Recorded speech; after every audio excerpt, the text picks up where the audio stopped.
თქვენ უყურებთ ანალიტიკას, მე ამ გადაცემის ავტორი ელენე კვანჭილაშვილი ვარ. კვირის მთავარი თემებით გვისმენთ ჩვენი პარტნიორი რადიოების, თბილისის, ერეთის და ციტრუსის პირდაპირ ეთერშიც.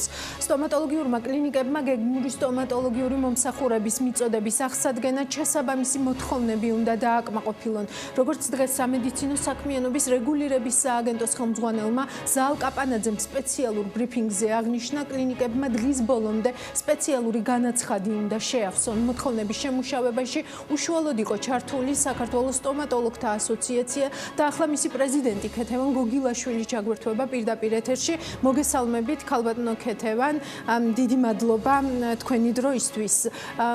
პირველ რიგში გვაინტერესებს, რამდენად მალე შევძლებთ გეგმური სტომატოლოგიური მომსახურებით სარგებლობას, განაცხადის ატვირთვიდან რა ვადაში უნდა მიიღოს კლინიკამ პასუხი მარეგულირებლისგან. მოგესალმებით, მივესალმებით თქვენს მაყურებელს. დაახლოებით 9 საათია, რაც ჯანდაცვის სამინისტროს რეგულირების სააგენტოს ვებგვერდზე უკვე აიტვირთა ის ყველა მოთხოვნა, რომელიც უნდა დააკმაყოფილოს სტომატოლოგიურმა კლინიკამ და ასევე განაცხადის ფორმა, რომელიც უნდა იქნას შევსებული. ამ განაცხადის ფორმაში მითითებული უნდა იყოს ის ძირითადი მონაცემები, კლინიკის ოფიციალური მონაცემები და იქ არის ძალიან საინტერესო კითხვა. ერთი, სრულად აკმაყოფილებს თუ არა იმ მოთხოვნებს, რომელიც მოწოდებული არის და განთავსებული არის ამ ვებგვერდზე. თუ ერთ მაჩვენებელს, ერთ მოთხოვნას მაინც სტომატოლოგიური კლინიკა ვერ აკმაყოფილებს, ასეთ შემთხვევაში ეს კლინიკა 22 მაისიდან, რა თქმა უნდა, გეგმიური სამუშაოების განხორციელებას ვერ დაიწყებს. ხოლო წინააღმდეგ შემთხვევაში, რა თქმა უნდა, ყველა კლინიკა მზად იქნება პაციენტების მისაღებად. კი ბატონო, შეგიძლიათ გითხრათ უფრო კონკრეტულად, რა მოთხოვნების დაკმაყოფილება მოუწევთ კლინიკებს? აი, პირადად თქვენ, როგორც ასოციაციის პრეზიდენტს, რა გგონიათ, სად შეიძლება იყოს ყველაზე დიდი გამოწვევები კლინიკებისთვის? პირველ რიგში დავიწყებ იმით, რომ ჩვენ პირველ რიგში ვიცავთ ჩვენ საკუთარ თავს, ჩვენი ჯანმრთელობაზე ვზრუნავთ სტომატოლოგიური კლინიკის თანამშრომლებზე და დაწესებულებაში მომუშავე ყველა თანამშრომელზე, არა მხოლოდ ასისტენტებზე და ექთნებზე და გარდა ამისა, რა თქმა უნდა, ჩვენი მთავარი საზრუნავი არის ჩვენი პაციენტები. ამიტომ ყველა სტომატოლოგიური კლინიკა უნდა იყოს მზად იმისათვის, რომ მივიღოთ პაციენტები. ის მოთხოვნები, რომლებიც ვებგვერდზე არის განთავსებული, არის ის სწორი მოთხოვნები არის, რომელიც უნდა დააკმაყოფილოს კლინიკამ და პირველ რიგში იცით როგორ არის გაწერილი ეს მოთხოვნები, პაციენტის შესვლის მომენტიდან რა უნდა დააკმაყოფილოს კლინიკამ.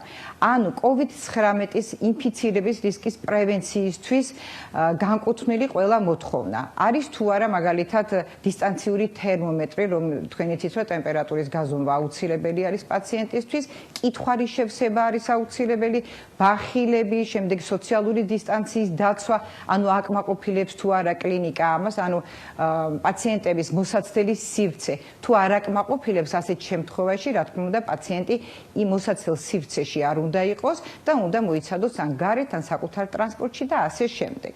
აუცილებელი არის განთავსებული იყოს ის თვალსაჩინოებები პაციენტებისთვის, რომელიც გაუადვილებს პაციენტს მისი ქცევის წესების განხორციელებას სტომატოლოგიურ კლინიკაში. გარდა ამისა, აუცილებელ პირობას წარმოადგენს სველი წერტილი, 2 სველი წერტილი ან მეტი ცალკე ექიმებისთვის და აუცილებლად ცალკე პაციენტებისთვის. სადეზინფექციო, ალკოჰოლის შემცველი სადეზინფექციო საშუალებები, როგორც ექიმებისთვის, ასევე პაციენტებისთვის. როგორ ხორციელდება კლინიკაში ეს მოთხოვნები არსებობს, ასევე დეზინფექციის და სტერილიზაციის, ინფიცირებული ნარჩენების მართვა, რომელიც აუცილებელია და რაც მთავარია, ინდივიდუალური დაცვის საშუალებები, რამდენად არსებობს მარაგი სტომატოლოგიურ კლინიკაში. თქვენ იცით, რომ ჩვენ ძალიან მაღალი რისკის შემცველ სამედიცინო საქმიანობას ვახორციელებთ, გამომდინარე იქიდან, რომ კორონავირუსი ვრცელდება როგორც წვეთების სახით, ასევე აეროზოლების სახით და სტომატოლოგია ზუსტად აი ამ წვეთების და აეროზოლების გამოყოფასთან არის დაკავშირებული ჩვენი პროცედურები. ამიტომ იმის მიხედვით, თუ როგორ რისკს ახორციელებს როგორი პროცედურა ტარდება სტომატოლოგიურ კაბინეტში, არის დაბალი, საშუალო თუ მაღალი რისკი, ინდივიდუალური საშუალებების არსებობს შესაბამისი და ჩვენ ზუსტად ახლა ასოციაციამ გავაკეთეთ. ცოტა დრო გვაქვს და ამიტომ მინდა რომ შემდეგი კითხვაზეც მოვისმინოთ თქვენი პასუხი. მაგალითად, იგივე სალონების შემთხვევაში უკვე გვესმის ჩვენ მოსაზრებები იმის თაობაზე, რომ აი ამ წესების დაცვამ და აი ამ ყველაფრის გათვალისწინებამ შესაძლოა კი არა, სავარაუდოდ გაზრდის ფასებს. უნდა ველოდოთ თუ არა ამას სტომატოლოგიური მომსახურების შემთხვევაში, რას ფიქრობთ თქვენ და ამით დავასრულოთ. იმიტომ რომ ეს კითხვა ძალიან მნიშვნელოვანია თითოეული ჩვენგანისთვის. რა თქმა უნდა, ცოტათი გაზრდის, რო გითხრათ, ჩვენ უნიფიცირებული პრეისკურანტი სტომატოლოგიაში არ გვაქვს. კლინიკების დიფერენცირება ხდება სხვადასხვა, თქვა, მომსახურების მიწოდების მიხედვით, ფასების მიხედვით, მაგრამ ცოტათი მაინც აუცილებლად გაძვირდება.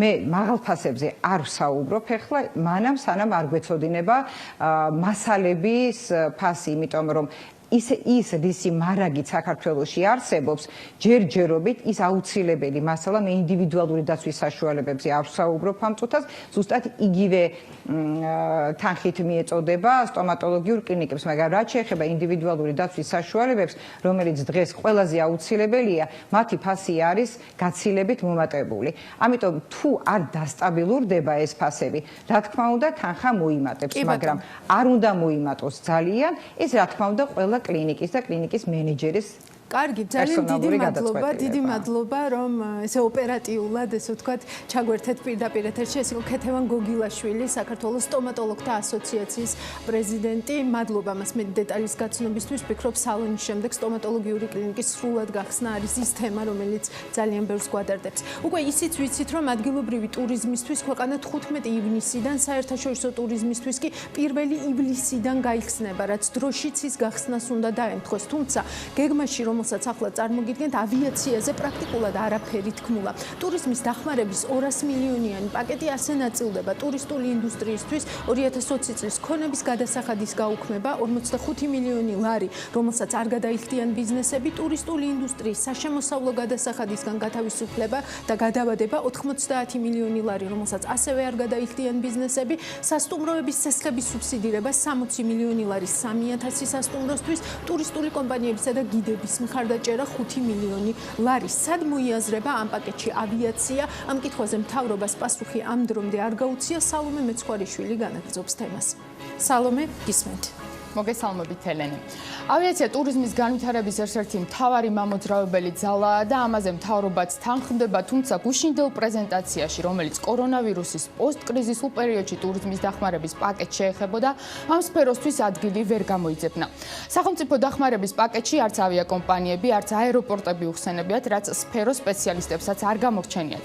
საავიაციო საკონსულტაციო ჯგუფის ხელმძღვანელი გიორგი მოლოდინაშვილი ამბობს, რომ აუცილებელია მკაფიო გეგმის ჩამოყალიბება, რომელიც უშუალოდ ავიაციის სფეროს განვითარებისკენ იქნება მიმართული წინააღმდეგ შემთხვევაში ტურიზმის როგორც ეკონომიკის ერთ-ერთი მთავარი გამწევი ძალის ამოქმედება შეუძლებელი იქნება.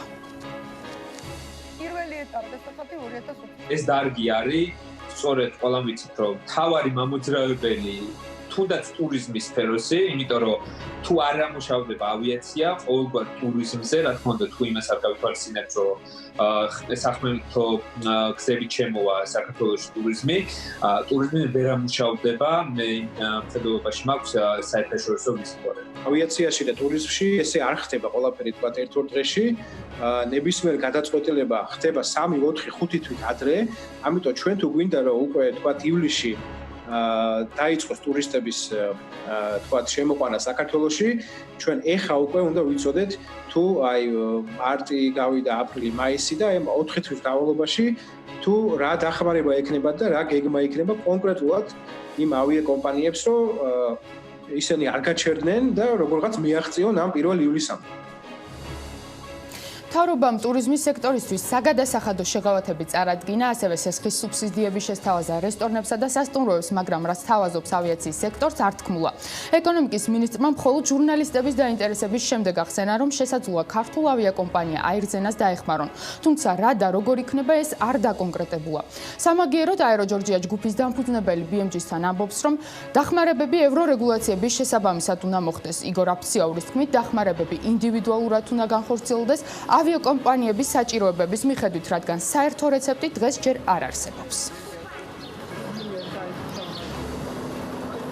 გარკვეულ ევროპულმა ქვეყნებმა ესეთი შეთავაზება წარადგინეს, რომ თქვა გაკეთებული იყო ერთი საერთო ფონდი და იმ ფონდიდან თქვა მოხდარი იყო თანაბრად განაწილება თქვა ამ ავიაკომპანიებზე, მაგრამ ეს არ იქნება მართალი, იმიტომ რომ ყველა კომპანიას თავის გეგმები ქონდა და თავის მოდელი აქვს ბიზნესის ავიაკომპანიამ უნდა თავის ფინანსური მაჩვენებლები დაასაჯაროოს, უნდა ყველა მთავრობამ იცოდეს თუ ზუსტად რა ფინანსურ მდგომარეობაში არის ავიაკომპანია და თუ ზუსტად სად ჭირდება მას და რა ტიპის დახმარება. ქვეყნები საზღვრებს ნელ-ნელა ხსნიან და პირველი ფრენები უკვე დაგეგმილიც არის, თუმცა ყველაფერი ისე ვერ იქნება, როგორც ადრე. ავიაკომპანიებს უსაფრთხოების ნორმების დაცვა მოუწევთ, რაც დამატებით ხარჯებთან არის დაკავშირებული, ასევე სოციალური დისტანციის გამო შეუძლებელი იქნება ბორტის სრულად დატვირთვა. ამის გამო ექსპერტების ნაწილი ავიაბილეთების გაძვირებას პროგნოზირებს, მეორე ნაწილი კი მიიჩნევს, რომ ამ ხარჯებს საავიაციო საწვავის გაიაფება დააბალანსებს. არის საუბარი ჯანდაცვის მსოფლიო ორგანიზაციის რეკომენდაცია არის, რომ როგორც თქვენ მოგეხსენებათ, იყოს თქვა თვითმფრინავში ბორტზე შუა თქვა ბლოკირებული შუა ადგილი, რომელიც ჩემი აზრით იქნება აბსოლუტურად მიუღებელი, იქნება ძალიან დიდი დარტყმა ეს ეკონომიკურად და ფინანსურად ავიაკომპანიებისთვის. ეს თუ მოხდა, რა თქმა უნდა, ეს მხოლოდ ევროპაში დაახლოებით 59%-ით დააძვირებს ბილეთის ფასს. ავიაკომპანიები შეცდებიან, რომ მაქსიმალურად ავიაბილეთების ფასები შეინარჩუნონ დაბალ ნიშნულზე, იმიტომ რომ არ დაგვაუწყდეს, რომ ბაზარზე აუცილებლად შესაქმნელია მოცულობები. მე არ ველოდებ იმას, რომ დამთავრდა იაფიან ბილეთების ერა პირიქით cost management-ის გააქტიურებასთან და უფრო გაძლიერებასთან ერთად ჩვენ შევინარჩუნოთ ბილეთებს. ავიაბილეთები სავარაუდოდ გაძვირდება და ის ტურისტების კატეგორია, ვიზეც გათვლა ჰქონდა, ალბათ ძველებურად დიდი რაოდენობით და სიხშირით ვერ ჩამოვა საქართველოში. ასეთია საქართველოს ტურიზმთან დაკავშირებით ეკონომიკის ყოფილი მინისტრის ვერა ქობალიას პროგნოზი არსებულ რეალობაში. როგორც BMG-ს ქობალიამ განუცხადა, COVID-19-ის გამო შექმნილი გამოწვევების გათვალისწინებით, საქართველოს განსაკუთრებული აქცენტი უნდა გააკეთოს მაღალმხარჯველ უნარიანი ტურისტების მოზიდვაზე.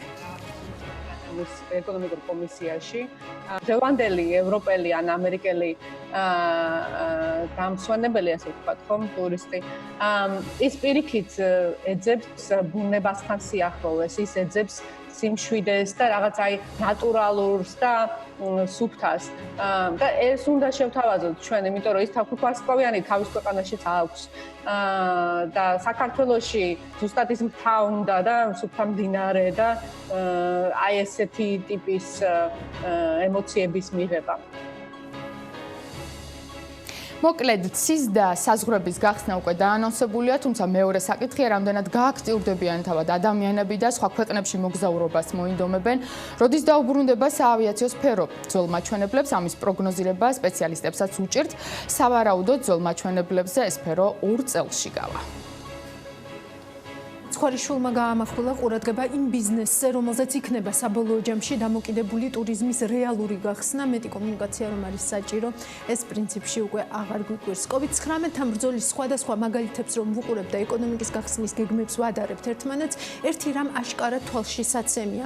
ერთი ხელის თითებზე დაეტევა ის გამონაკლისი ქვეყნები, რომლებმაც განსხვავებული გზები აირჩიეს თუ პანდემიასთან საბრძოლველად და თუ ეკონომიკის შენარჩუნების ან გახსნის ნაწილში. პოსტპანდემიურ პერიოდში გასატარებელი ზომებიც მეტნაკლებად ერთ თარგზე მოჭრილი ჩანს. ამიტომ საინტერესოა, რამდენად რჩება დღეს სივრცე არაორდინალური გადაწყვეტილებებისთვის და რაც შეგვიძლია ჩავთვალოთ განსხვავებული მიდგომა რისკად თუ კონკურენტულ უპირატესობად. დღეს ამ თემას ორი ერთმანეთისგან დამოუკიდებელი რესპონდენტი ორ დამოუკიდებელ ინტერვიუში შეაფასებს ანალიტიკაში. ერთი საერთაშორისო სავალუტო ფონდის წარმომადგენელია საქართველოში, დღეს ჩვენი ქვეყნისთვის დონორთა დახმარების მთავარი კატალიზატორი, მეორე საქართველოს ყოფილი ეკონომიკის მინისტრი, რომლის სახელსაც ქუთაისის საერთაშორისო აეროპორტის განვითარება უკავშირდება. სელიმ ჩაქირს ძალიან საინტერესო დროში უწევს საერთაშორისო სავალუტო ფონდს საქართველოში წარმოადგენდეს 200 მილიონი ამერიკული დოლარი IMF-მა საქართველოს ბიუჯეტისკენ უკვე მიმართა. პროგრამით, რომლის მე-6 მიმოხილვაც IMF-ის ვებგვერდზე უკვე ხელმისაწვდომია, დადებითი შეფასების შემთხვევაში კიდევ ორ ტრანშში გველოდება თითო 108 მილიონი ამერიკული დოლარი იქნება. როგორ უნდა მიუდგეს საქართველოს და მსოფლიო გლობალურ პანდემიას? სელიმ ჩაქირის ანალიზს მოვისმენთ ახლა ანალიტიკაში. ცოტა უფრო გლობალურადაც რომ შევხედოთ პრობლემას, რომელი ქვეყანა შეგვიძლია დავასახელოთ ამ ეტაპზე როგორც ვირუსთან ბრძოლის საუკეთესო პრაქტიკის მქონე. კიდევ ერთხელ ვიტყვი, რომ ჯანდაცვის კუთხით ექსპერტად ვერ გამოვდგები. ბუნებრივია, მეც ეკონომიკაზე გავლენის თვალსაზრისი მაინტერესებს. ეკონომიკის გადმოსახედიდან თუ შევხედავთ, კრიზისს ყველა ქვეყანაზე აქვს გავლენა, მაგრამ განვითარებადი ბაზრების მქონე ქვეყნებისთვის ეს გავლენა უფრო მტკივნეულია. ამას რამდენიმე მიზეზი აქვს: ინვესტიციები მცირდება, ფასები იზრდება, გადმორიცხვები მცირდება, ტურიზმის ბევრი ქვეყნისთვის სასიცოცხლოდ მნიშვნელოვანი დარგია. აქ შეგვიძლია შევხედოთ, სად დგას საქართველოს ამ ტიპის ქვეყნებს შორის. ჩვენი აზრით, საქართველოს შედარებით უკეთესი პოზიცია აქვს. საქართველოს გამართული მაკროეკონომიკური პოლიტიკა ჰქონდა, ფისკალურ და მონეტარულ რეზერვებს აგროვებდა ბოლო წლების განმავლობაში, ჯანსაღი საფინანსო სისტემა ჰქონდა და როგორც დავინახეთ, საქართველოს შეძლო დონორთა მნიშვნელოვანი დახმარების მობილიზება. ყველა ქვეყანას ეს არ შეუძლია. ეს ყველაფერი საქართველოს უპირატესობებია. ამ თვალსაზრისით, საქართველოს მთავრობა საკმაოდ სწრაფად მოქმედებდა. საერთაშორისო სავალუტო ფონდის შემთხვევაში საქართველოს ერთ-ერთი პირველი იყო, ვინც მხარდაჭერა მიიღო. ამას იმისთვის ვამბობ, რომ დაინახოთ, რამდენად სწრაფად წარიმართა პროცესები. ჩემი აზრით, ეს ყველაფერი დაეხმარება საქართველოს სხვა ქვეყნებთან შედარებით უფრო მალე გააჯანსაღოს ქვეყნის ეკონომიკა. ეს რა თქმა უნდა არ ნიშნავს იმას, რომ ქვეყანას სირთულეები არ შეხვდება, მაგრამ სხვა ქვეყნებთან შედარებით ვირუსთან გამკლავების ნაწილში საქართველოს რეიტინგში მაღალ პოზიციებს მივანიჭებდი. ჩემი ბოლო კითხვები უფრო ფართო სურათისკენ იქნება მიმართული. პირველი, ხომ არ ფიქრობთ, რომ ამ პანდემიამ შეიძლება გააძლიეროს ანტიგლობალიზმი და მეტი ჩაკეტვისკენ უბიძგოს ქვეყნებს იმპორტის ჩანაცვლება? ეს ფრაზა რამდენჯერმე აქაც გავიგონეთ. გლობალიზაცია გაგრძელდება, თუმცა შეიძლება სხვა სახე მიიღოს. ქვეყნებმა შეიძლება მეტ დივერსიფიკაციას მიმართონ მიწოდების ნაწილში. ამან შეიძლება დადებითად იმუშაოს ჩინეთზეც. თუკი გლობალური ღირებულების ჯაჭვი მხოლოდ ერთ ქვეყანაში კი აღარ შეიქმნება, არამედ ამ კუთხით მეტი კონკურენცია გაჩნდება და წარმოების ნაწილი ახალ ქვეყნებს დაუწყებს ძიებას. საქართველოს ამ კუთხით შეიძლება კონკურენტული აღმოჩნდეს. მეორე მხრივ, მოკლევადაში სურსათის უსაფრთხოება და საკუთარი მოთხოვნის დაკმაყოფილების უნარი ნამდვილად გახდება პრიორიტეტი. თუმცა უნდა დავიცადოთ და ვნახოთ, თუ პანდემია სხვაგვარად არ გადაწყვეტს და უფრო დიდხანს არ დარჩება ჩვენს გვერდით, მაშინ გლობალიზაციის ტრენდი ისევ გაცოცხლდება. მაგრამ მოკლევადაში თვითკმარობაზე გათვლილი ზომები გატარდება და შეიძლება უნდა გატარდეს კიდეც.